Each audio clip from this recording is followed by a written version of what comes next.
తాకట్లో ఉన్న బంగారాన్ని విడిపించి ఆ రోజున మార్కెట్ ధర కట్టి మిగిలిన డబ్బును మీకు అందిస్తుంది కొమ్మూరి గోల్డ్. Q&Aలో తప్పించేసుకున్నారు. పుట్టినిల్లు మెట్టినిల్లు అని చాలా తెలివిగా తప్పించుకున్నారు. కాదు, చాలా ర్యాండమ్ గా చెప్పాను నేను అది. ఆ, అంటే ఫస్ట్ ఇది మెయిన్ అంతే కదా. ఇప్పుడు రెండు ఫస్ట్ అయితే నేను యాక్టర్ అవుదామనే వచ్చాను ఇక్కడికి మా ఊరు నుంచి. సో ఆ ట్రయల్స్ లో ఈ హోస్టింగ్ కంఫర్ట్ అయిపోయింది, ఇక్కడ చాలా కంఫర్టబుల్ జోన్ క్రియేట్ అయిపోయింది అండ్ ఫ్యామిలీ ఇష్యూస్. సో ఇంక ఇదేదో బాగుంది కదా అని ఇక్కడ అయిపోయాను. సో ఇప్పుడు వచ్చింది మెయిన్ కాజ్ అది కదా. సో అది వస్తున్నప్పుడు ఇప్పుడు నీకు అది ఇష్టమా ఇది ఇష్టమా అంటే ఎలా చెప్తాను చెప్పండి. సో అందుకని ఆ రోజు అలా ఆల్ ఆఫ్ సడన్ గా అలా వచ్చేసింది. సో రెండు కళ్ళు లాగా అనమాట. సో అది చేసుకుంటాను, ఇది రెండు కళ్ళలాగా ఓకే. రెండు ఒకేసారి వస్తే ఏం చేస్తారు? ఇప్పుడు ఎక్కువ వచ్చినాయి. లాస్ట్ టైం ఈ సినిమాకే కొన్ని మార్నింగ్ షూటింగ్ చేస్తారు, ఈవినింగ్ హోస్ట్ చేస్తారు. లేదు అలా అక్కడ ఒప్పుకోరు కదా. అది అవుట్డోర్ న్యూజిలాండ్ లోనే ఎక్కడో సెట్ చేశారు. బట్ షీస్ ఇన్ డిమాండ్ అండి, షీ విల్ డూ ఇట్ అండి. ఎందుకు చేయకూడదు?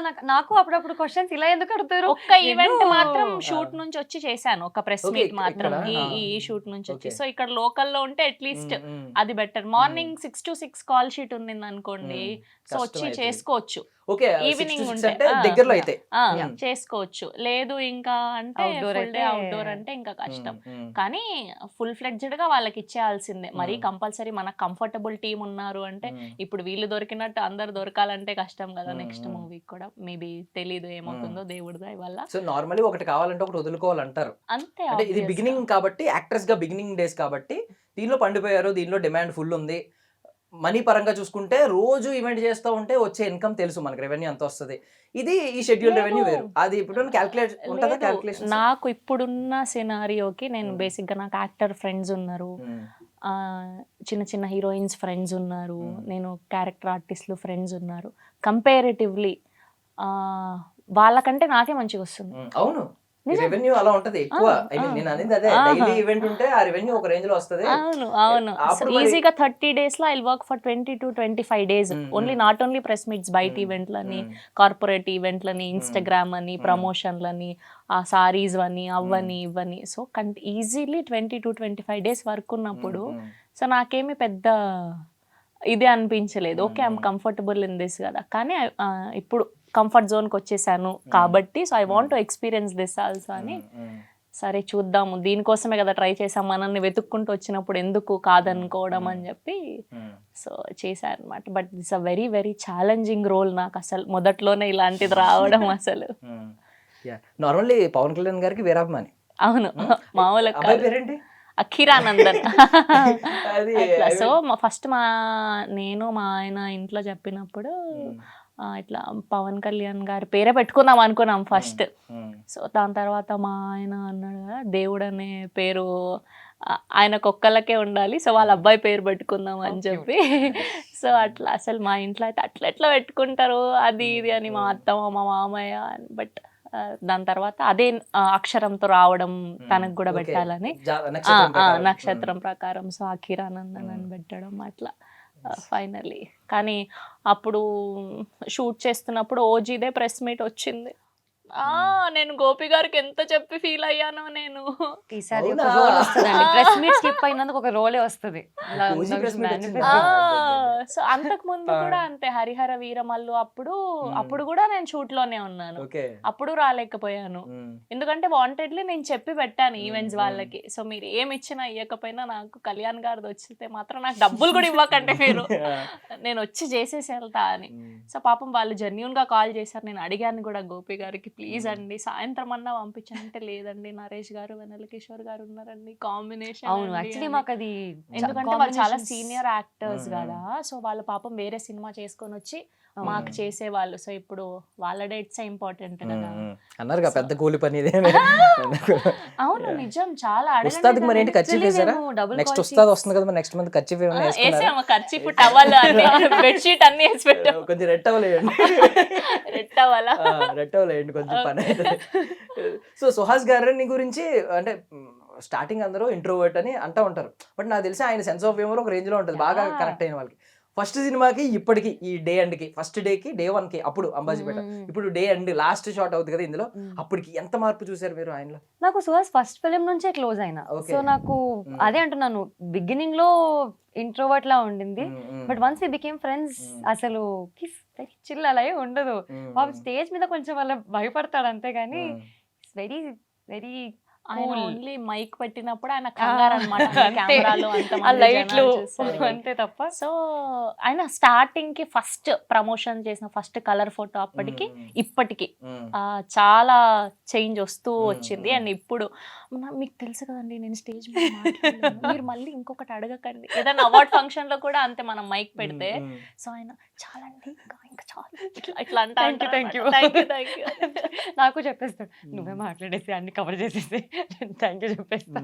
బట్ హీ సో హెల్ప్ఫుల్ అందరికి ఆన్ సెట్ లో హెల్ప్ చేయడం అంతా, తను మాట్లాడే విధానం, బిహేవ్ చేసే పద్ధతి అంతా కూడా very very down to earth. అంటే ఇంకోటి రూట్స్ మర్చిపోలేదు. అంటే ఎక్కడ అనిపించింది అంటే నాకు, నన్ను బిగినింగ్ లో ఎవరైతే అనుకున్నారో హీరోగా నాకు ఏమీ లేనప్పుడు వాళ్ళని నేను ఖచ్చితంగా ఇంట్రడ్యూస్ చేయాలి అని అన్నారు కదా, బాగా అనిపించింది చాలా మందికి. అంటే ఈ సీన్ దట్ జర్నీ అండి, యూట్యూబ్ నుంచి అంత ఓటీటీ నుంచి థియేటర్ వరకు he's done so much work. అంటే ఆయనకు ఒకవేళ ఆ ఇన్సెక్యూరిటీ ఉంటే, ఇప్పుడు బికాస్ ప్రూవింగ్ టైంలో ఉన్నాను ఆల్రెడీ, నన్ను ఒక మంచి స్క్రిప్ట్ సెలెక్ట్ చేసుకుంటాననే ఇమేజ్ ఉంది, ఇలాంటప్పుడు రిస్క్ చేయొద్దని అనుకుంటారు.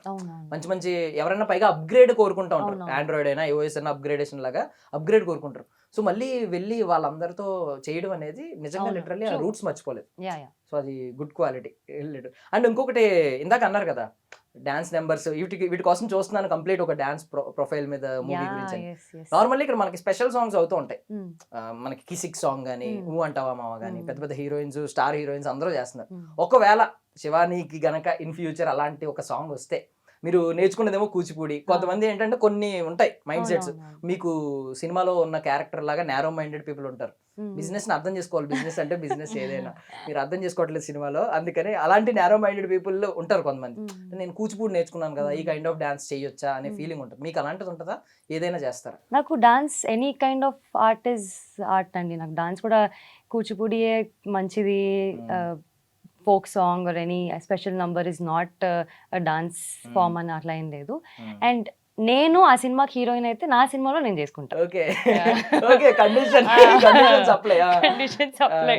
అంటే మేము బడ్జెట్ల గురించి వింటా ఉన్నాం, ఒక్క స్పెషల్ సాంగ్ చేసి ఒక పెద్ద ఒక స్టార్ హీరోయిన్ కంప్లీట్ సినిమా చేస్తే ఎంత వస్తుందో బడ్జెట్ ఆ రేంజ్ లో వస్తుంది. అండ్ ఇమేజ్ కూడా నిజంగా ఆ రేంజ్ లో వచ్చింది. ఊ అంటావా సాంగ్ ఏ రేంజ్ లో వచ్చింది, కిసిక్ సాంగ్ ఏ రేంజ్ లో వచ్చింది మీకు తెలుసు.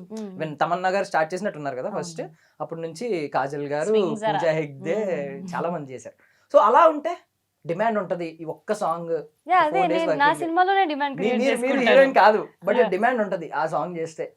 4 days షూట్ ఉంటది, కాకపోతే ఆ సాంగ్ ఎక్కడికో వెళ్ళిపోద్ది అని అనిపించింది. 10 రోజులు షూట్ ఉన్నా నా సినిమాలోనే నేను డిమాండ్ క్రియేట్ చేసుకుంటానండి. అటు తిప్పి అడిగినా నా సినిమాలోనే. కండిషన్స్ అంటే I want to be a major role of that film also. ఊరికి అలా చేయాలని ప్రస్తుతానికైతే ప్లాన్స్ లేవు, చూద్దాం అప్పటికి. సో ఇప్పటికి రెగ్యులర్ గా వర్కౌట్ చేసినట్టు డాన్స్ ఏమన్నా చేస్తూ ఉంటారండి? సమ్ టైమ్స్ అండి, నాట్ ఇట్లా completely, but how do you define dance? అంటే డాన్స్ అనేది కొంతమంది ఏంటంటే మూమెంట్స్ కాదు అంటారు, కొంతమంది ఏంటంటే జస్ట్ అది మన మనసుకి ఆహ్లాదం ఇవ్వాలి అని అంటూ ఉంటారు. మీరు ఎలా డిఫైన్ చేస్తారు డాన్స్ అనేది? For me I think it's a way of expressing yourself అండి. మనం హ్యాపీగా ఉంటే ఒకలా డాన్స్ చేస్తాము, వెన్ యూర్ వెరీ అగ్రెసివ్ ఇంకోలా డాన్స్ చేస్తాము. So I think it's a form of expression, art form ఏదైనా. మనం పాటలు కూడా అలాగే పాడతాం, సాడ్గా ఉంటే సాడ్ పాటలు వింటాం, హ్యాపీగా ఉంటే హ్యాపీ పాటలు వింటాం. సో అలానే I think dance is also it depends, and it మనకు అది కాన్ఫిడెన్స్ ఇస్తుంది ఏదైనా మనం సరిగ్గా చేస్తే. కాకపోతే మీకేంటంటే మీరు పాటలు వింటారు, డాన్స్లు వేస్తారు, అన్ని చేసేస్తారు. సో శ్రవంతి గారితో మరి ఏంటి ప్రీ రిలీజ్ ఈవెంట్ కి డాన్స్ ప్రోగ్రామ్ కూడా ఏదైనా ఉందా? సాంగ్ అయితే నేను సాంగ్ ఫిక్స్ అయ్యానండి. డాన్స్ కూడా ఇప్పుడే ఫిక్స్ అవ్వండి, డాన్స్ కూడా, డాన్స్ అటెంప్ట్ కూడా. కాబోయే యాక్ట్రెస్ కదా, కాబోయే హీరోయిన్ కదా, సో డాన్స్ కూడా చూపించాలి కదా. నేను ఆల్రెడీ లైవ్ లో Ambajipeta marriage band first song launch నేనే హోస్ట్ చేశాను. అప్పుడు చేశారా? అప్పుడు బాగా చేశారు ఇద్దరు కలిసి, సుహాస్ గారు. నేను అనేది మీరు స్టెప్స్ చేశారా అని అడుగుతున్నా. నేను ఆవిడతో ఏం తన గురించి చెప్తున్నాను నేను. అమ్మో, సాంగ్ అయితే నేను ఫిక్స్, ఇంత బాగా ఆడారు కాబట్టి ఈసారి ఖచ్చితంగా. లేదు ఈ ట్రయల్ వర్షన్ ఇక్కడ కూడా అప్లై చేయండి, ఒక 2 స్టెప్లు వేయించండి, తెలుస్తుంది మేబీ. శ్రవంతి గారు ఒకసారి మీరు ఒక పోస్ట్ పెట్టారు, హెల్త్ ముఖ్యంగా చూసుకోండి అని చెప్పి. చాలా మంది ఎమోషనల్ అయ్యారు కింద. అంటే ఇన్ని డేస్ నేను సఫర్ అయ్యాను, పట్టించుకోలేదు. అంటే చాలా మంది ఏంటంటే వర్క్ ఈజ్ వర్షిప్, మనం పని ముఖ్యం, పనియే దైవం ఇలా భావిస్తూ ఉంటారు. లిటరల్లీ అంతే. ఇప్పటికీ కూడా నాకు ఈరోజు హెల్త్ బాగాలే, ఇంటర్వ్యూ అనగానే వచ్చాం, ఎందుకంటే ఇది తెలియకుండా ఇది మిస్ చేయకూడదు, ఇది మన వర్క్ కదా అని చెప్పి వచ్చేస్తూ ఉంటాం. బట్ ఒక పోస్ట్ పెట్టారు, హెల్త్ చాలా ఇంపార్టెంట్, అన్నిటికంటే ఫస్ట్ అదే చూసుకోండి అని చెప్పి. ఏం జరిగింది ఆ పోస్ట్ వెనక? కంప్లీట్ మాకు కొంచెం చిన్నగా స్టోరీ కావాలి. సో అది విమెన్ రిలేటెడ్ ప్రాబ్లమ్. సో కంటిన్యూగా నేను వెళ్తున్నామంటే మార్నింగ్ 6కి అక్కడ ఉండాలంటే అది ఊరి బయట, నేనంటే 4కి లేచి మొత్తం మన కార్యక్రమాలన్నీ చేసుకుని 5కి స్టార్ట్ అవుతే నేను 6కి అక్కడ ఉంటాను. సో మళ్ళీ రిటర్న్ వచ్చేసరికి వాళ్ళు 8-12కి అలా పంపేవాళ్ళు. అంటే దానికి అది ఒక చిన్న సినిమా కాబట్టి దానికి టైమింగ్స్ అవంతా ఏమి ఉండేది కాదు. అయ్యో నాకు కూడా ఆపర్చునిటీ వచ్చింది కదా, నేను యాక్టింగ్ అనుకున్నాను, వీళ్ళు పాపం నా కోసం ఇచ్చారు, మళ్ళీ నేను మిడిల్లో బ్రేక్ అడిగితే ఇవ్వరేమో, అలా అలా అలా అలా అప్పటికే it's been 15 to 20 days. So ఇంకా లాస్ట్ డే అప్పుడు డాన్స్ షూట్ పెట్టారనమాట. ఇంకా కంప్లీట్గా నేను పడిపోయాను ఇంకా. సో నేను అప్పుడే ధైర్యం చేసి రెండో రోజో మూడో రోజు లేదు నేను వెళ్ళాలి, నేను చూయించుకోవాలి అని అడుగుంటే బాగుండేదేమో, అనవసరంగా అయ్యో వీళ్ళేమనుకుంటారో వాళ్ళేమనుకుంటారో మనం కొత్త కదా అని. సో హెల్త్ దగ్గర అది నెగ్లెక్ట్ చేయకూడదు అని అనిపించి సో ఆ పోస్ట్ పెట్టడం జరిగింది అనమాట. సో ఫస్ట్ హెల్త్ బాగుంటే కదా మనం నెక్స్ట్ పని చేసుకునేది.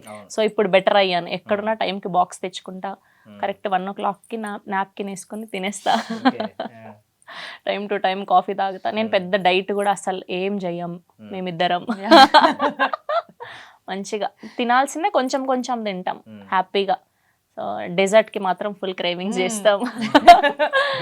అండ్ మోర్ ఓవర్ అంటే బికాజ్ ఎందుకు అడిగానంటే పర్సనల్ ఇష్యూస్ని ఎవరు షేర్ చేసుకోరు, అది చాలా మోస్ట్ వాల్యుబుల్ అనుకున్నా దానివల్ల ఏదో యూజ్ ఉంది నేను ఒక అనుకుంటే తప్ప. విధంగా పోస్ట్ పెడితే నేను ఒకటి అనుకొని దాన్ని ఇంకా ఈ సో కాల్డ్ ఛానల్స్ కొన్ని అన్నీ కాదు ఇంకా ఎలా పడితే అలా దాన్ని ఇంకొకటి రాయడం, దాని గురించి డిబేట్లు పెట్టడం, మళ్ళా నేను దాన్ని కొంచెం డౌన్ అయిపోవడం మెంటలీ. సో అదంతా అయ్యి మళ్ళీ ఇంకా ఆ పోస్ట్ డిలీట్ చేయడం ఇదంతా కూడా జరిగింది. సో చెప్పేది ఏంటంటే హెల్త్ ఫస్ట్, దాని తర్వాతే. సో హెల్త్ బాగుంటే నువ్వు నీ పిల్లలకి అన్నం పెట్టుకోగలుగుతావు, లేదంటే నీకు నువ్వు సంపాదించుకోగలుగుతావు. సో అది అవునవును, అది నేను చూసాను డిబేట్స్ అవి. అంటే ఏమొచ్చింది ఈ డిసీజ్ అని ఒక్కొక్కరు ఒక్కొక్క ఒపీనియన్ షేర్ చేసుకోవడం, అదేదో మీరే చెప్తారు చెప్పాలనుకుంటే లేదు కానీ. బట్ ఓకే, అంటే ఒక మంచి పాయింట్ అయితే చెప్పాలని అనుకున్నారు కాబట్టి ఎమోషనల్గా పోస్ట్ పెట్టడం నేను చూశాను. Yeah, so